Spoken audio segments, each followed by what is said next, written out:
Mark Beats, Mark Beats, Mark Beats.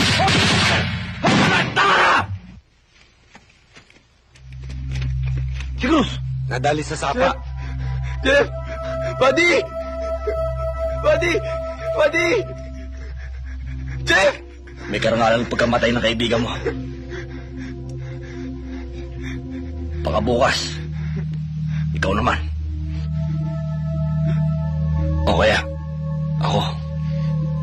Kahit sino sa atin. Kaya dapat, sa lahat ng gerang pupuntaan mo, bakal ang puso mo. Buddy! Naintindihan mo?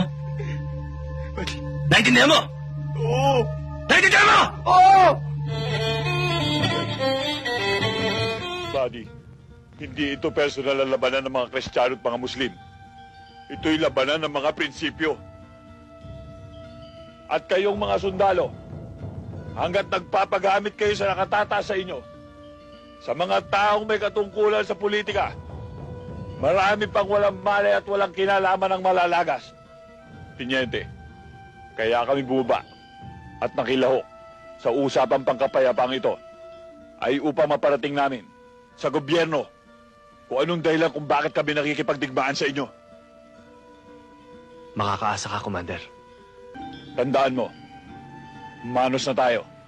Sinagip mo ang buhay ng pamangkin ko, tinabla ko ang buhay mo. Pero sa susunod, kung magkakaroon man uli ng digmaan at magkrus ang ating landas, magkalaban pa rin tayo. Mabuti mabait si Duterte. Disciplinary action lang ang ginawa niya sa'yo. Kung naiba-ibang opisyal yun, dismiss ka na, kulong ka ba? Talagang hindi niya po ako maintindihan, sir. Namatayan ako, sir. Tsaka, sir, medyo nasobrahan po ako, sir, sa inom, sir.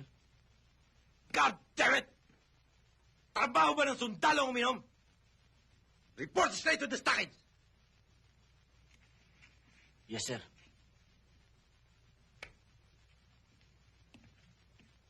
God damn! Oo. Sinampo pa nga ako, eh. Eh, bakit kung naging babae yun, eh? Sinabunutan ako nun. Sargento, sama naman ako sa patrolya. Sama. Baka ang kasunod yan, eh. Sarento, gusto ko na umuwi. Pero alam nyo, ha? Tinyente, gusto niya bang palabasin na ako may kasalanan kung ba't tayo naambus? Talagang gano'n naman yung yuteting yun eh. Pag sinabi nung, attack! Ang kasunod nun, I will follow you. Pag sinabi naman nung, retreat! Ang kasunod nun, follow me.